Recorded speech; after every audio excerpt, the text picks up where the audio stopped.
Welcome to the Sky Commander Flight Brief. It's your mission-ready podcast for drone pilot training and aerial insights across Canada.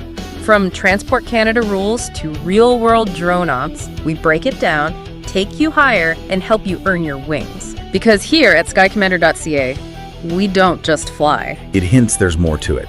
It's a masterclass, a deeper level, maybe a philosophy or a community focus, perhaps. It's definitely intriguing, sets them apart from just, a basic tips show. Skycommander.ca is the obvious next step. Precisely. If you're thinking about flying a drone in Canada, boom, this content is aimed right at you. Powered by skycommander.ca. The elite podcast for Canada's drone pilot.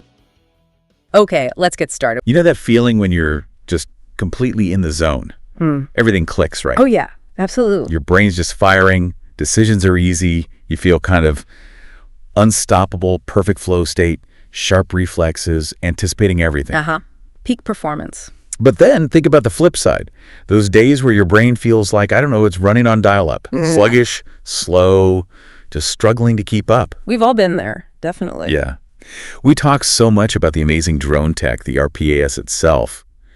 But what about the most critical part of the whole operation? Which is? It's you, the pilot. So let's dive right into this today. We're doing a deep dive into something absolutely fundamental for anyone flying an RPAS, your mental fitness. Really crucial stuff. Yeah, and we're not just talking about how alertness, reaction time, and stress feel. We're talking about how they legally and, safely impact every single flight you do. Big time. Our mission today, it's basically to take these complex rules from Transport Canada, all that regulatory language, and turn it into practical, actionable knowledge. Right. Stuff you can actually use. Making it real. Exactly. We want you walking away, not just knowing the terms, but really understanding how to stay sharp, how to manage your own mental airspace. That's a good way to put it, mental airspace. And we've got some great material to help us, straight from Transport Canada's TP15263, some real-world scenarios, and actually some pretty fascinating bits from aviation psychology that honestly make it super clear. It's quite eye-opening. Yeah, what's really fascinating here, I think, is how much RPAS operations are now lining up with traditional manned aviation. Right. Feels like that gap is closing. It really is. And this isn't just about, technical skill with the sticks or having the fanciest drone. It's fundamentally about the human element. The person flying it. Exactly. And if you look back historically, aviation safety data shows that over 70% of accidents, 70%, come down to human factors. Wow, that's huge. It's a staggering number. And it just underlines why your brain is just as vital, maybe even more vital, than your drone's battery or its motors or anything else. Okay. So we're going to explore that today. Really get you thinking critically about your own habits, your own state before you fly. Because ultimately, your mental state, that's your number one piece of safety gear. Like you said, the plate the whole cake sits on. Precisely. If that plate wobbles. Okay, so let's start right at the foundation, the absolute basics. Yeah. When we talk about alertness and reaction time for flying a drone, what do we actually mean? It sounds simple, doesn't it? Yeah, seems intuitive. But Transport Canada has some very specific definitions here.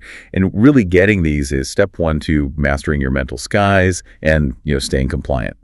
First up, alertness. What is it officially? The TP15263 definition goes something like the state of being watchful and prompt to meet danger or emergency, or to recognize and respond to changes in the environment. Kind of formal but clear. Right. So in plain English, Yeah. It just means your brain is switched on. You're actively aware of what's going on around you, Yeah. and you're ready to react. Primed. Uh-huh. Think of it like your drone's obstacle avoidance sensors. They're always scanning, right? Oh. Always ready. Constantly working. Your brain needs to do the same, constantly scanning the environment, your drone's data feed, anticipating potential problems before they happen. So it's more than just being awake then. Exactly. That's the key takeaway. Alertness isn't just not asleep. It's active cognitive engagement.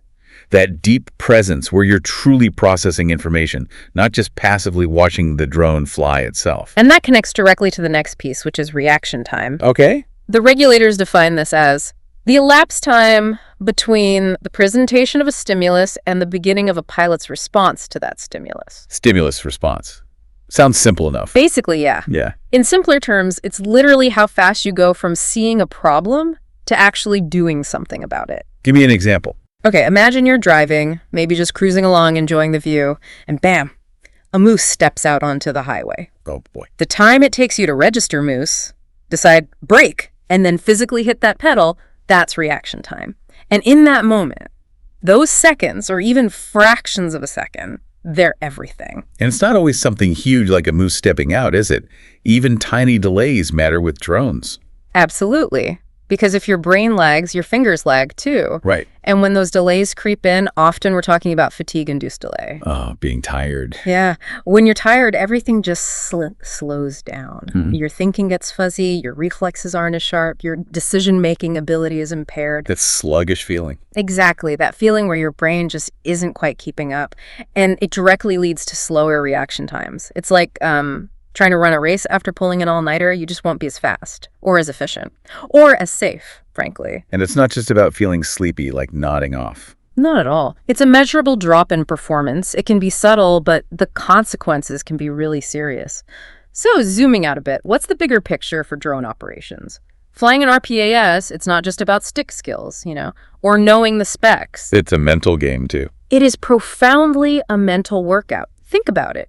You're scanning airspace, watching battery levels, tracking GPS signals, checking NOTAMs for restrictions, assessing wind, interference, all at once. A lot to juggle. A huge amount. So any drop in your alertness means you're more likely to miss something critical. A risk that could go from minor to major in just seconds. And this is where the 1-second rule really drives it home. Okay, the 1-second rule, what's that? Our source material gives a really clear example. If your reaction time is off by just 1 second. Just 1 second. Just one. And your drone's flying at, say, 40 kilometers an hour. In that 1-second delay before you even start to react, your drone travels over 11 meters. 11 meters. That's quite a distance. That's like, what, 36 feet? Roughly, yeah. Think about that. 11 meters could be the difference between smoothly avoiding a tree and hitting it, or between a controlled landing and a crash, or, critically, spotting someone unexpectedly walking into your flight path. Or not. Wow. That puts it in perspective. It's not theoretical at all. Not at all. It's a very real safety margin, and it vanishes incredibly quickly if you're even slightly off your game mentally. Okay, so we get why alertness is so vital. But what actually causes it to drop? What are the culprits? Because it's not always obvious, right? You don't always feel completely wiped out. That's a great point. It can be insidious. Our sources highlight several key factors that can lower your alertness or slow your reaction time. Some are pretty obvious, like a clear lack of sleep. Sure. Or even basic things like being hungry or dehydrated. People really underestimate how even mild dehydration can dull your thinking. Critical decisions just take that tiny bit longer. Huh. Dehydration. Didn't think of that. Oh, it's a big one. Then there are things like being ill or taking certain medications. Even over-the-counter stuff can quietly mess with your cognitive function, even if you don't feel particularly sick. Right. You need to check those labels. Absolutely. Then we move into the mental side. Things like boredom or complacency, especially on routine flights. You think being bored is relaxed, but actually your brain checks out and then something happens. And you're caught off guard. Exactly. Or the opposite. Overconfidence or distraction. Mind wandering. And of course, just plain extended operations. Flying for too long, say over 30, maybe 60 minutes without a break. Mental fatigue sets in, even if you don't feel it until it's too late. That point about complacency really hits home. Yeah. It's like driving the same route every day. You kind of zone out. And that's precisely when the unexpected becomes a real danger. Yeah. Which leads us to a really important warning about complacency. It's a huge psychological trap for pilots. Even if the drone's flying perfectly, everything seems fine. Your brain might not be in that same optimal state. So the tech is okay, but the operator isn't. Precisely. Complacency is dangerous because the more routine a flight feels, the easier it is to miss something vital. Your brain assumes all clear, lowers its guard, and then boom, a sudden bird, signal loss, someone walks into the area, and your reaction time is already compromised because you weren't anticipating anything. The easy flight is the riskiest one. Often, yes. That illusion of ease is a major hazard. Okay, so with all this stuff potentially chipping away at our mental sharpness, how do we keep these critical ideas, alertness, reaction time, right at the front of our minds? Especially out in the field, maybe you're rushed, maybe it's early. What are the practical tools? Transport Canada gives us some really good essential memory tools. They're designed to be quick, effective mental checks. Not just theory, but like actual pre-flight safety nets for your brain. First one is ARF. Stands for Alertness, Reaction, Fatigue. ARF. Got it. And the memory trick is super simple. Alerts require focus.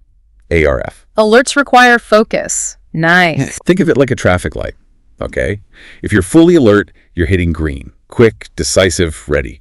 But if you're tired, feeling a bit off, that light feels yellow, or maybe even red. You're slower, hesitant, your response is delayed. So it's a quick self-check, green, yellow, or red light. Exactly. Am I green line ready, or am I stuck on yellow or red mentally? It forces you to actively check in with yourself. That's a great quick check, but you need something a bit deeper too, right? Which leads us to IMSAFE. Absolutely. IMSAFE is really the cornerstone of pilot fitness self-assessment. Everyone should know this one.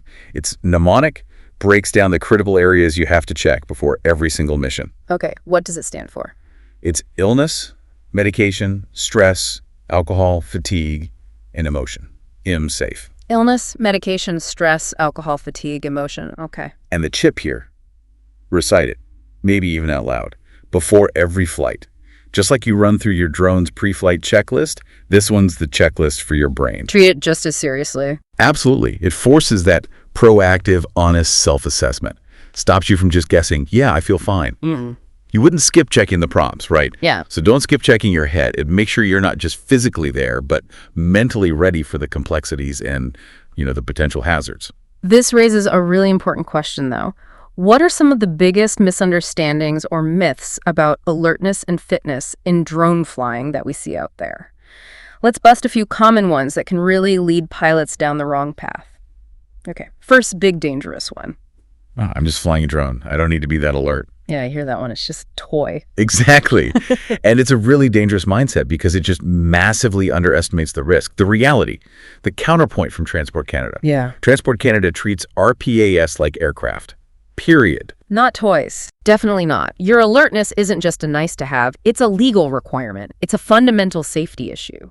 The rules, SIRS Part 9 specifically, treat RPAS pilots as aviators with serious responsibilities. An accident doesn't care if it was caused by a 747 pilot or an RPAS pilot. If someone gets hurt due to impaired judgment, the legal standard is high. I think that really is a shock for a lot of hobbyists, isn't it? They think their weekend flight isn't held to the same standard as, say, a survey company. It absolutely is. Which brings us to the next myth. If I feel fine, I must be fit to fly. Ah, the I feel okay trap. Precisely. This one's tricky because our own self-assessment can be really flawed, especially when those subtle impairments creep in. The truth is, fatigue, dehydration, distraction, they often sneak up on you unnoticed. You might not realize how affected you are. Exactly. That's why just relying on how you feel isn't good enough. You have to use MSAFE. Don't guess assess. Rigorously. These things can erode your abilities without setting off big alarm bells until it's way too late. It's a known human bias, right? We tend to overestimate how capable we are, especially when tired. And the third big one I hear a lot. Only commercial pilots really need to worry about reaction time. Yeah, another really dangerous misunderstanding. The counter is simple. All RPAS pilots are held to high standards, hobbyist or professional. Doesn't matter if you're flying for fun in a field or doing a complex inspection for a big client. Accidents don't check your pay stub or your motivation. Gravity doesn't care. Gravity doesn't care, and the regulations apply universally. The consequences of slow reaction time are just as severe if a hobbyist's drone hits someone as if a commercial drone does. It's about universal responsibility for safe flying, because the physics, the potential harm, the legal implications, they don't change based on why you're flying.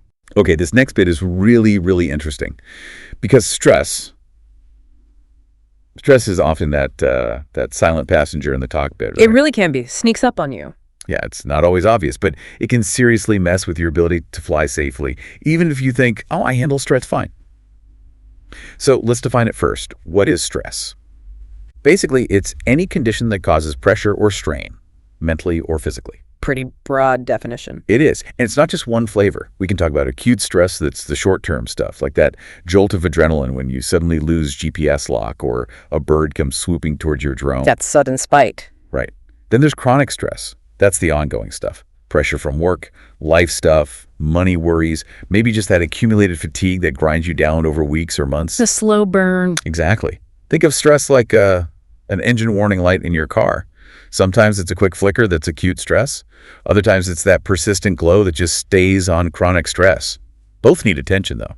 Ignoring either carries real risk. And it's truly fascinating, actually, how profoundly stress even the milder stuff, can impact what we think are our core piloting abilities. It's not just a feeling, it translates directly into measurable performance drops. Okay, like what specifically? Well, our sources point to several key effects. You'll definitely experience reduced focus, makes it incredibly hard to keep track of everything at once. Your reaction time slows down, that critical delay we just talked about gets longer. Stress also leads to poor decision-making. Your brain just struggles to process things clearly and logically when it's under pressure. You make mistakes you wouldn't normally make. Exactly. You might even get tunnel vision, literally. Your field of view narrows and you miss important things happening off to the side. And of course, stress often leads to overreaction or really emotional responses, which is the last thing you need when calm, logical action is required. Now, to really grasp this, we need to talk about the performance curve. You might have heard of it as the Yerkes-Dodson law. The inverted U-shape thing. That's the one. Imagine that inverted U. What it shows is that a moderate amount of stress, what we call eustress, can actually improve performance. A little bit of pressure is good. Yeah, it keeps you sharp, alert, focused, pushes you to do your best. Think of it as like healthy challenge, that little bit of edge. Okay. But if you have too little stress, you get complacent, bored, maybe careless, performance drops off a cliff. And conversely, if you have too much stress, it tips over into distress, it overwhelms your brain, and again, performance plummets. So there's a sweet spot. There is. We've got a good mnemonic for this. No stress equals mess. Too much stress equals distress. Just enough equals finesse. Stress mess. Too much distress. Yeah. Just enough finesse. I like that. The challenge for any pilot is recognizing that finesse zone, knowing when that good stress is tipping into bad stress, and crucially, knowing what to do before it impacts your safety. So where does all this stress actually come from when you're flying a drone? It can't just be near misses, right? Oh, definitely not. It's a whole mix of things, internal and external. Our sources kind of group them into three main buckets. First, environmental sources. Like the weather. Exactly. Sudden bad weather, maybe excessive noise on site, making it hard to communicate, even just visual clutter that distracts you or overloads your senses. Okay. Second, operational sources. This could be navigating tricky airspace, like near an airport, dealing with an unexpected equipment glitch mid-flight, or facing intense time pressure from a client. The job itself causing stress. Right. And third, and this is the one people often forget, personal sources. This is everything from being tired, which we talked about, to relationship problems, money worries, even just lacking confidence in your own skills. Stuff from outside the flying task bleeding in. Precisely. And the critical connection is that all these different sources, environmental, operational, personal things, they all converge and impact your overall performance as a pilot. It's not just about the drone's environment, it's about your whole environment too. Okay, so if stress is unavoidable to some extent, what can we actually do about it? Feels like we need a toolkit, proactive ways to manage it, not just notice it when we're already freaking out. Absolutely. You can't eliminate it, but you can definitely build resilience and manage it effectively. Our sources suggest some really practical techniques you can build into your routine. Simple things, like breathing exercises. Sounds cliche maybe, but they work. They can quickly calm your nervous system. Remember that 90-second rule we'll touch on later. Deep breaths can literally reset your stress response. Simple but powerful. Yeah. Taking regular breaks and staying hydrated again, basic stuff, but often overlooked. Hugely effective for keeping your brain sharp and avoiding that brain lag. Checklists too, right? Oh, massively. Checklists and standard operating procedures, SOPs, aren't just about being organized. They drastically reduce your cognitive load, your mental workload, which in turn reduces stress. They give you a structure, reduce the need for snap decisions under pressure. Takes the guesswork out. Exactly. Proper mission planning is another huge one. If you anticipate challenges, have a clear plan A, plan B. It minimizes surprises and gives you a roadmap if things go wrong. Less uncertainty equals less stress.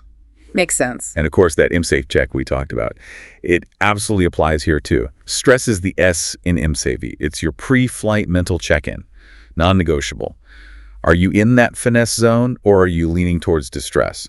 And it's not just about managing your own stress, right? You also need to be able to recognize stress in your crew. That's a critical point, especially for the piloting command. Yeah. In yourself, stress might show up as, being irritable, forgetting things, maybe hyper-focusing on one small detail and missing the big picture, or just being indecisive. Subtle signs sometimes. Very subtle. And as the PIC, You're legally responsible for spotting those signs in your visual observers, your spotters, anyone in your crew, and you have to be ready to act. Call a break, switch roles, maybe even scrub the mission for the day. It's part of managing the overall safety. Exactly. Think of these techniques like software updates for your drone. They keep your whole system, meaning you and your crew, running smoothly, especially when things get tough. You wouldn't fly with buggy software, right? So don't fly with an unmanaged mental state. So, stepping back again, thinking about the bigger picture, these ideas about alertness, stress, performance, they aren't just, good practices. They're deeply rooted in decades of aviation history, and they're increasingly being written into the actual regulations. This isn't just helpful advice, it's becoming the law. More and more so.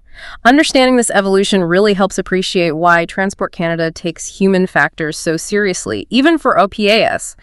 Let's look at the origins in manned aviation. This whole focus on pilot fitness didn't just appear with drones. It goes way back. Commercial, general aviation, they learned the hard way. Through accidents. Sadly, yes. That's stark reality. Over 70% of accidents historically linked to human factors, not the machine failing.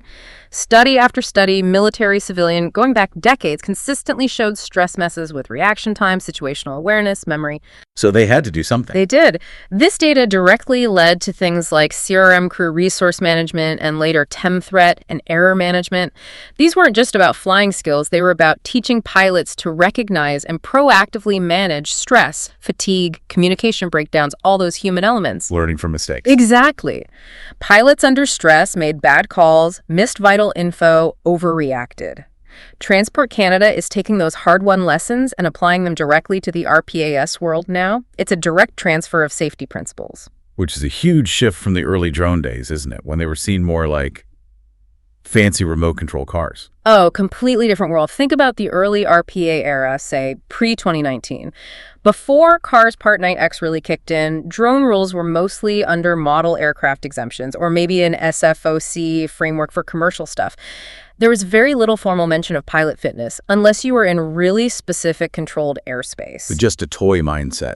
Pretty much. Stress wasn't really on the regulatory radar for RPS pilots back then, but then drones got bigger, more capable, started flying in riskier places over infrastructure and emergencies. The risks went up. Dramatically. And the need for professionalism, for cognitive reliability just skyrocketed. The rules simply had to catch up. And that brings us to the turning point.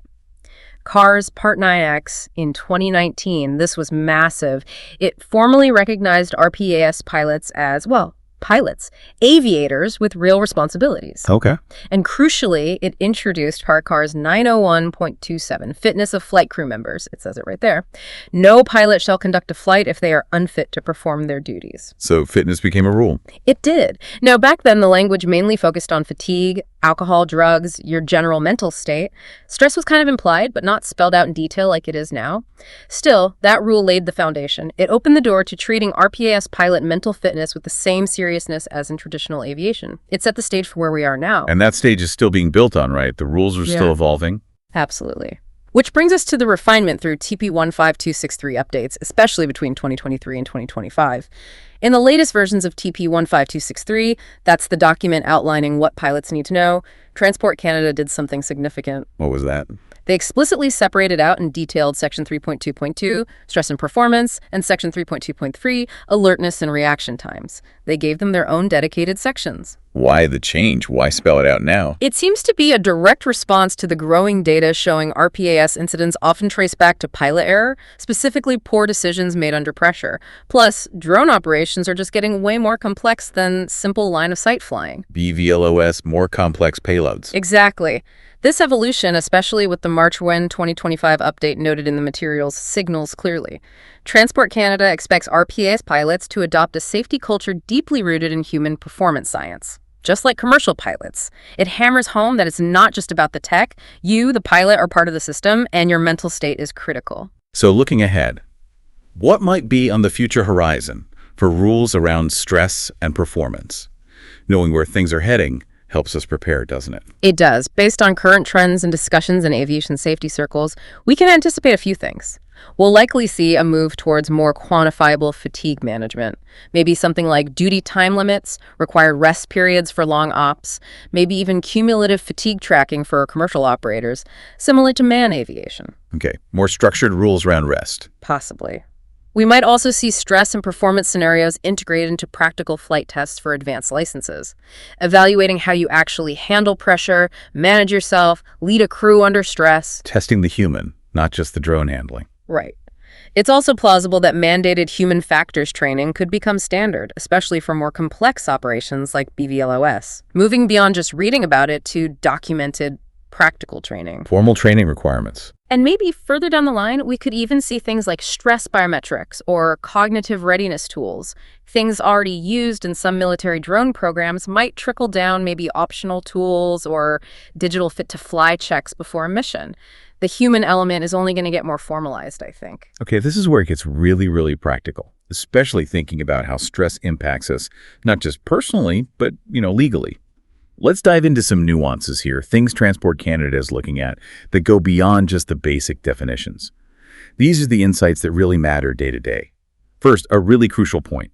Fitness isn't just physical, it's cognitive. We tend to think fit to fly means not sick, not drunk, not obviously exhausted. But Transport Canada holds you legally responsible for your mental readiness too, specifically including stress-induced cognitive impairment. That's a subtle but huge shift in thinking for some. It really is. Here's the insight. If your decision-making is off because of stress, and you haven't managed it even if you didn't realize it, you could be deemed unfit to fly under CARS 901.27. That means you'd be non-compliant even if nothing bad happens. Just being mentally unfit can be a violation itself. The onus is squarely on you to know your state. Then there's the legal duty to monitor crew stress. This one catches a lot of pilots by surprise. As the pilot in command, you're not just responsible for your stress. You are legally obligated to manage stress in your entire crew. Your observers, your spotters. Exactly. Anyone involved in the flight operation. You must watch for signs of stress or fatigue in them and take action. Call a break, swap roles, maybe even ground the operation if needed. Their stress is ultimately your responsibility too. It really emphasizes that team safety aspect. It does. It's a holistic view. The weakest link affects the whole chain. And building on that, stress-linked errors can be treated as negligence. This is serious. If you make a mistake, lose visual line of sight, fly into the wrong airspace, botch a landing, and it can be traced back to a stress-induced error. Like poor decision-making under pressure. Right. Transport Canada might treat that as an error you should have anticipated and managed. Under TEM principles, threat and error management, which is explicitly in TP 15263, now stress is a known threat. Failing to manage that threat, that might be seen as negligence, not just bad luck. So your mental state links directly to your professional accountability. Directly. Think about this too. Distraction is a stress symptom and a CARS violation. Remember CARS 901.11. It says flights must be conducted in a manner that does not present a hazard. Right, the general safety duty. So if you're flying while mentally distracted by stress, maybe multitasking, maybe your mind's on personal problems and that leads to a mistake, like you run the battery too low or you drift out of bounds. You're technically in violation of 901.11. Even if no one gets hurt, the act of flying while distracted introduces risk, which breaches that safety duty. Now, here's a really striking insight from the source materials. Transport Canada views stress and alcohol, like alcohol in some cases. Yeah. Okay, let me clarify. They haven't put a number on it, like a legal limit for stress impairment. No stressalyzer test yet. No. But the way TP1I talks about the effects of stress, slowed reactions, bad judgment, tunnel vision, it sounds remarkably similar to how they describe the effects of alcohol impairment. The functional impairments are parallel. Exactly. So the implication is, in an investigation or enforcement situation, unmanaged stress might be treated like an impairing substance, especially if you knew or should have known you were stressed and flew anyway. That really underscores the seriousness. And this naturally leads to the idea that prolonged or cumulative stress may require rest periods. Again, the CARs don't yet mandate specific duty hours for RPAS pilots like for airline pilots. But TP15263 strongly suggests that long flights or just accumulated stress over a day or a week should trigger self-imposed limits.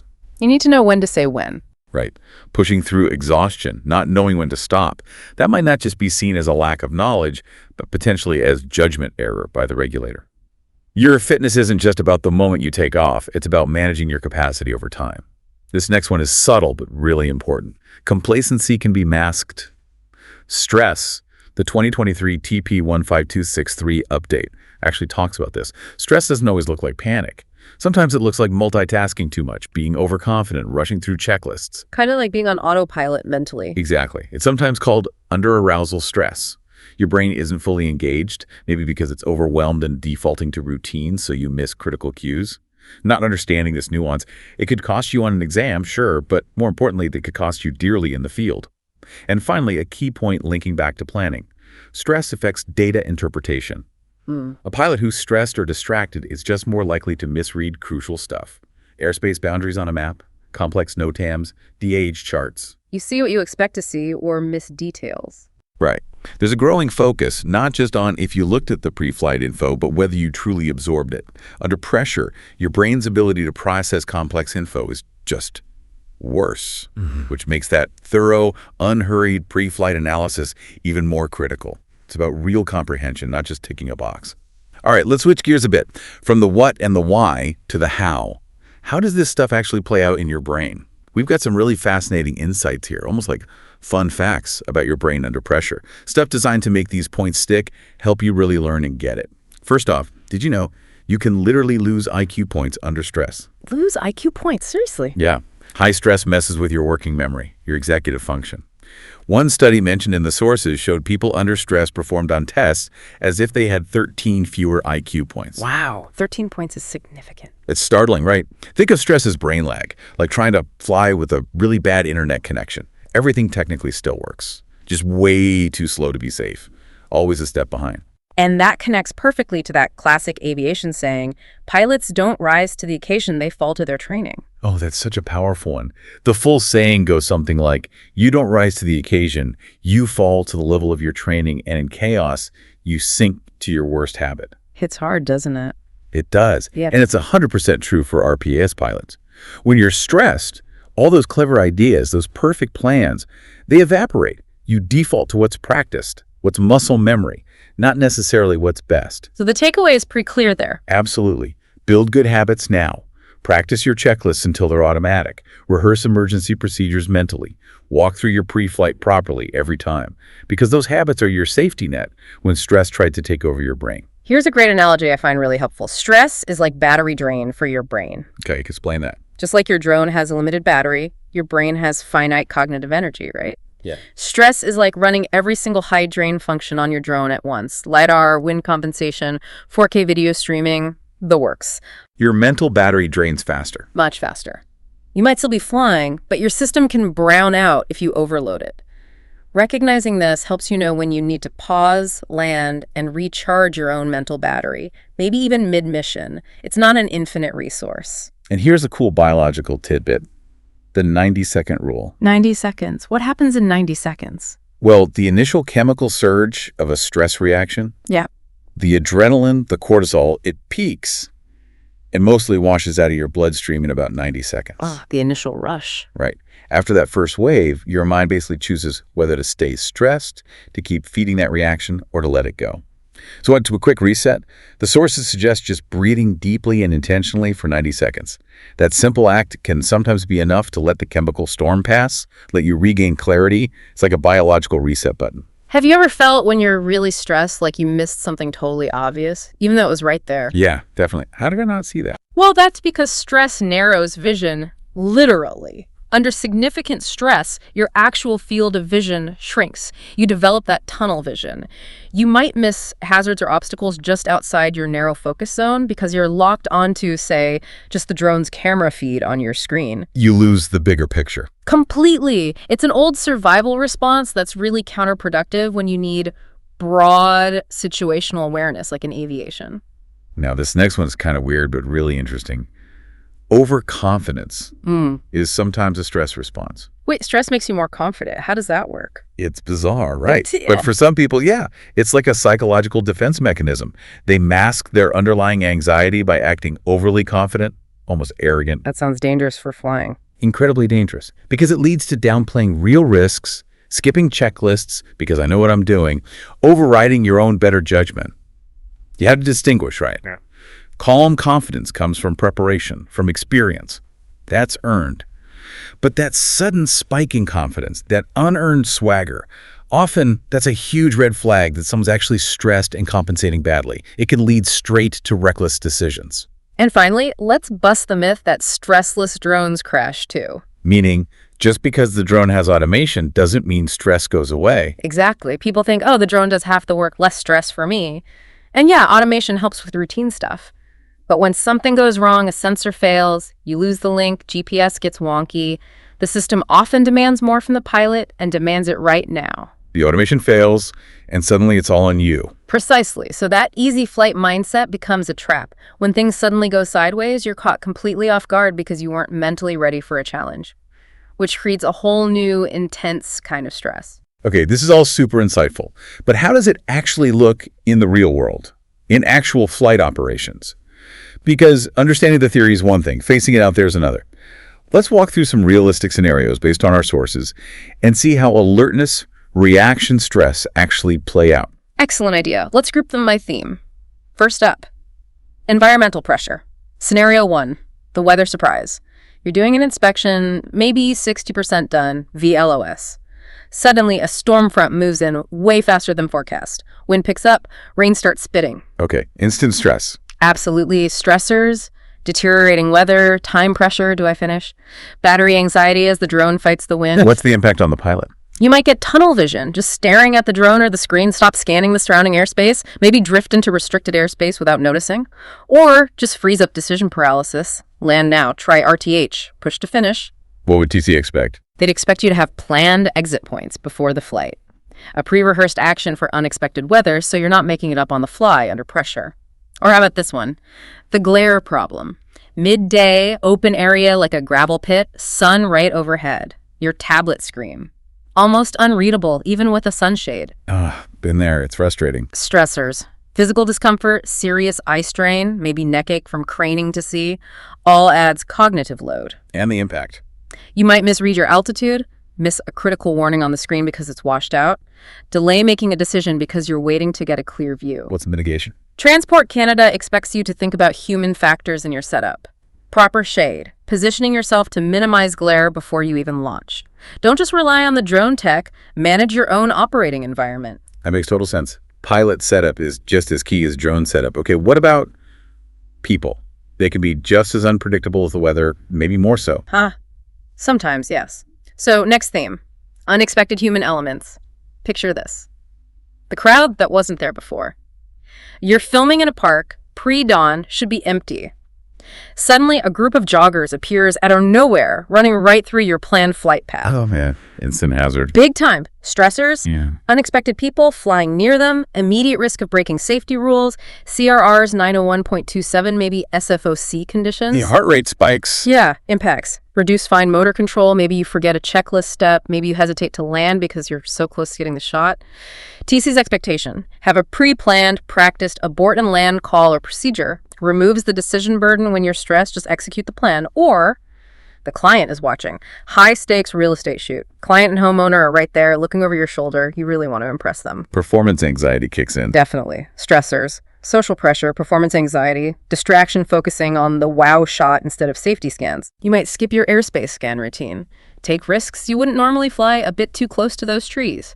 Maybe rush through parts of your checklist. TC expectation. Simple. Your workflow doesn't change based on audience. Brief clients beforehand. Safety first, always, period. How about partner meltdown? You're flying BVLOS, maybe testing. Your visual observer suddenly gets really agitated, thinks a plane is too close, sounds unsure, maybe panicked. Their stress becomes your stress. Exactly. Stressors. Transferred stress, pressure to decide, trust them, override, uncertainty about the actual airspace situation. What does that do to you? Splits your attention. You're trying to fly the drone and manage your teammates' distress. Maybe you forget to log something important. Maybe you just hover, burning battery while trying to sort it out. TC expects thorough pre-briefings. How does the VO escalate concerns? When do they speak?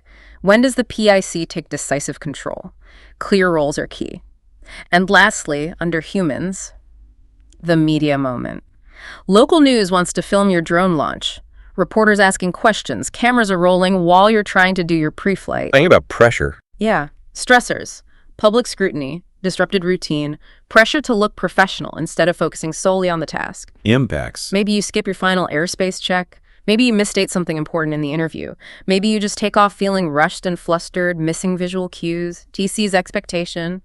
Have media SOPs, pre-brief them, maybe designate a specific area for them, pause your ops if needed to maintain focus. Don't let the cameras compromise safety. Wow, those human factors are intense. Okay, what if it's not people or weather, but the gear itself? The drone, the tablet, the operational stuff. Another huge source of stress, let's call this theme equipment and operational malfunctions. Imagine the equipment glitch mid-flight. You're way out there, maybe surveying a remote pipeline. Furthest point of the flight, suddenly your tablet freezes. Telemetry is stuck, and because of hills or trees, you have no visual line of sight on the drone. Nightmare scenario, pure uncertainty. Total uncertainty, stressors, distance, no reliable data, no VLOS confirmation. Panic might set in. Start hitting random buttons. Stress blocks memory. What were my RTH settings? Lose critical seconds needed for a logical response. TC expects you to have things like laminated cue cards or quick reference guides for emergencies.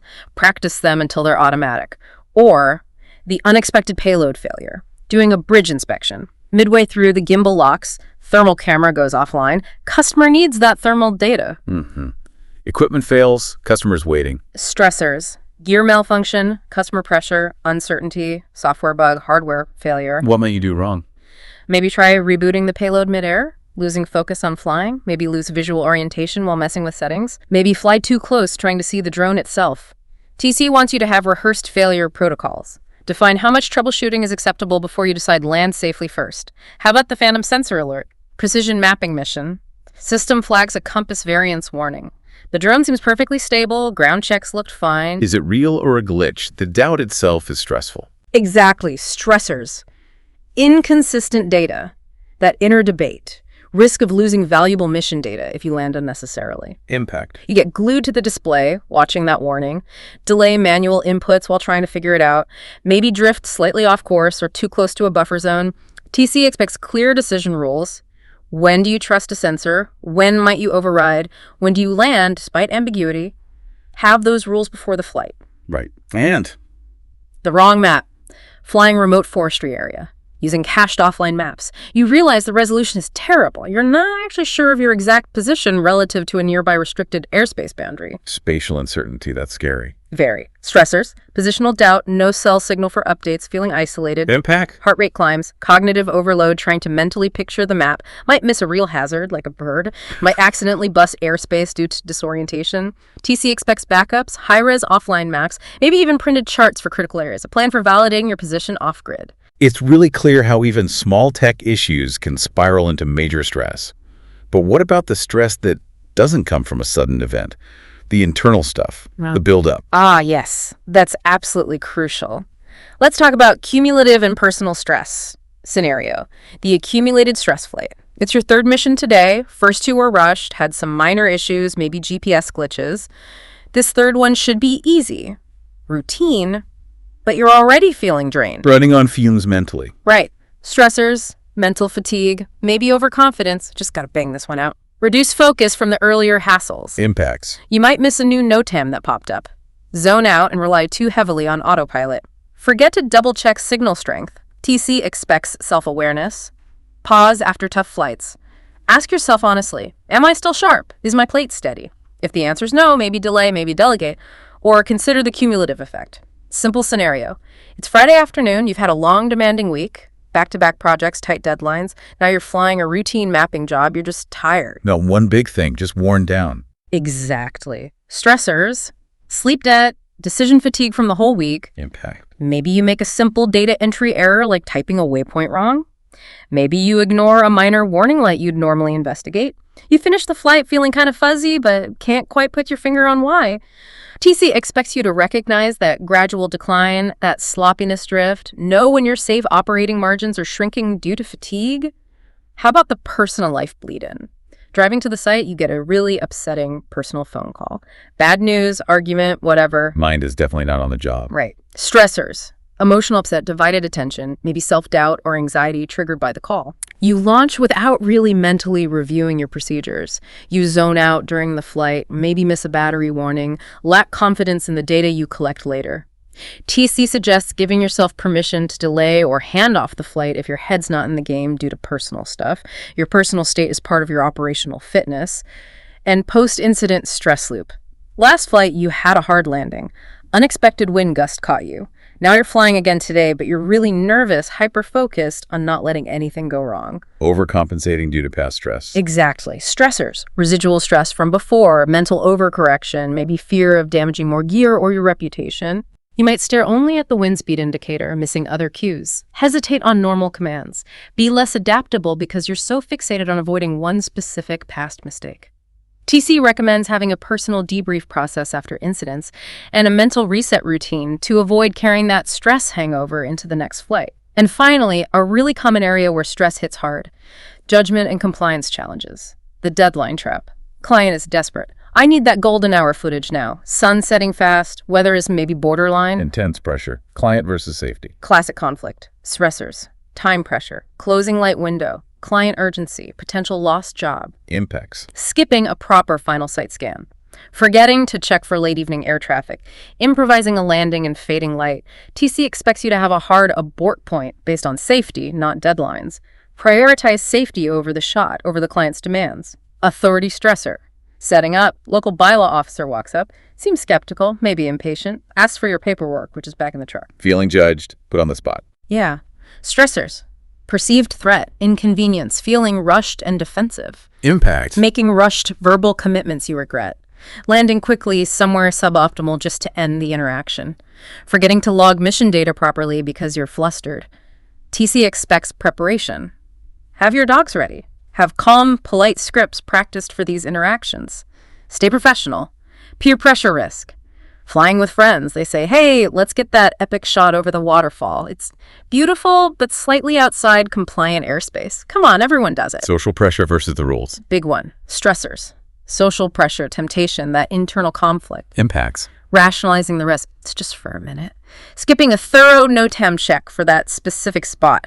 Rushing through checklists to get the cool shot. TC expects adherence to personal minimums and the rules, period. Regardless of who's watching or asking. Mission creep. Client radios mid-flight. Hey, while you're up there, can you just quickly check the back fence? And maybe the rooftop vents would be a huge help. Scope changes on the fly. Yeah. Stressors. Sudden change you didn't plan with those areas. Pressure to be helpful and keep the client happy. Impacts. Flying outside your planned boundary. Exceeding expected flight time. Forgetting to reassess airspace and hazards for the new areas.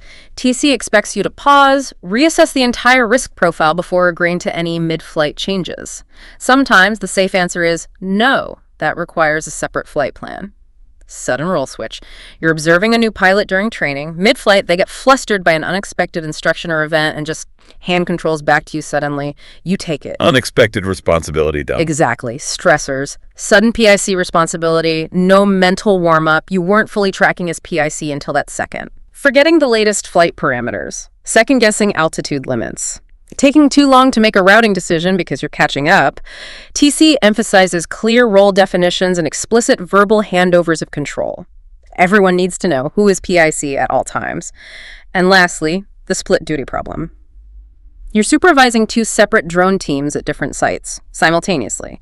One team radios with a potential GPS issue. The other team has a nervous new observer needing constant guidance. Pulled in multiple directions. Overload. Total cognitive overload. Stressors, multi-threaded responsibility, multiple urgent demands at once. Impacts. Failing to document one team's issue properly, giving inconsistent advice, getting short-tempered due to the mental strain. TC expects realistic supervision logs, clear communication protocols, and stress triage skills even in a supervisory role. Know your limits, even when managing others. Wow. Those scenarios are incredibly realistic. You could almost feel the stress building just listening to them. So, okay, what does this mean for you? You're listening right now. The best way to learn this stuff isn't just hearing about it. It's doing it even if it's just in your head. Think of these scenarios like a mental flight simulator. For each one we just discussed, take a second later. Mentally practice. Ask yourself, what specific stressor was hitting the pilot? How did that likely affect their decision-making? Did it cause tunnel vision, slow reactions, maybe overconfidence? What checklist, what SOP, what IMSAFE check could have caught this before it escalated? And critically, what would Transport Canada expect the PIC to do in that situation to keep things safe and compliant? It's about building that mental muscle memory. Exactly. That mental simulation prepares you.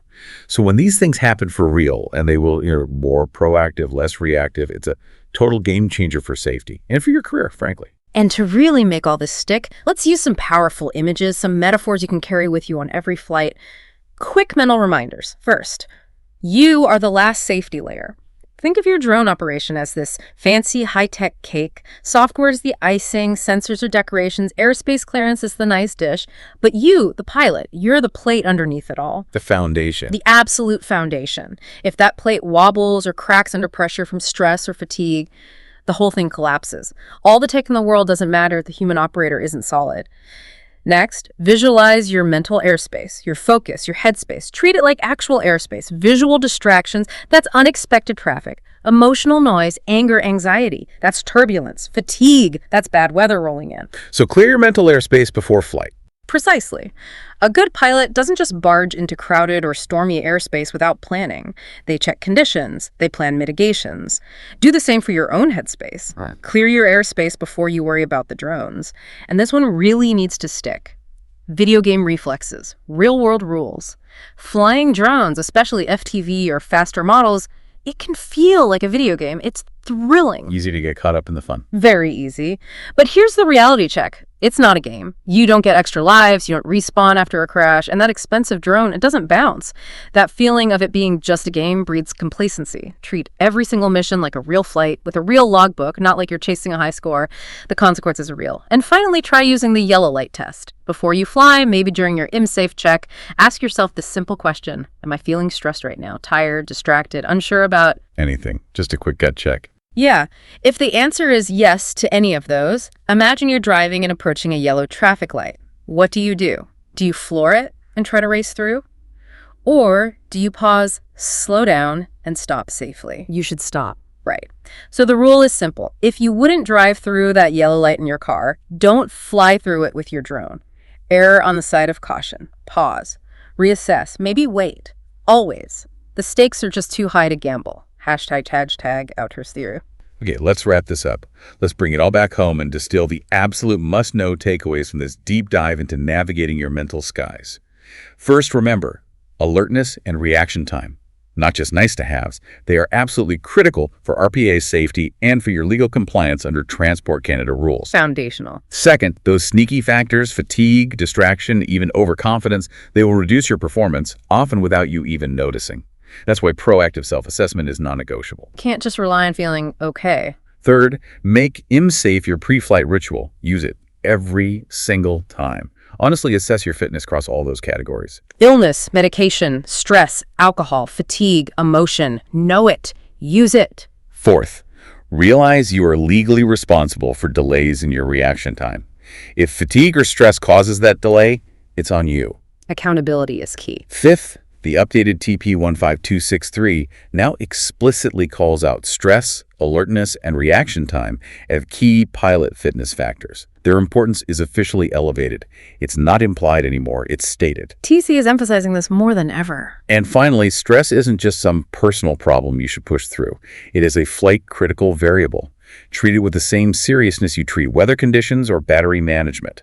It demands your attention and active management. And if we connect this all back to the big picture, Transport Canada isn't expecting you to be some kind of emotionless robot. They expect you to be human, yes, but a self-aware, proactive human. The best pilots, the strongest pilots, they don't just push through stress or fatigue. They adapt, they manage, they have strategies. And crucially, they know when to take corrective action, which sometimes means stopping the mission. Knowing your limits. Exactly. So here's a final thought to mull over. You meticulously plan your flight path, right? You check the weather obsessively. You inspect every inch of your drone before you fly. How much time, how much conscious effort do you dedicate to inspecting the most critical system of all your own brain, your own mental state? What one new routine, maybe starting with IMSAFE, will you implement before your very next flight to make sure that your plate is steady, that your mental airspace is clear, and that you are truly ready for whatever the skies might throw at you? Fly calm, fly smart. Train like it matters because it absolutely does. That's a wrap on today's mission, Commander. See above, go beyond, get ahead. For more training, tools, and intel, head to skycommander.ca. If you learned something new, share it, subscribe, and leave us a 5-star debrief.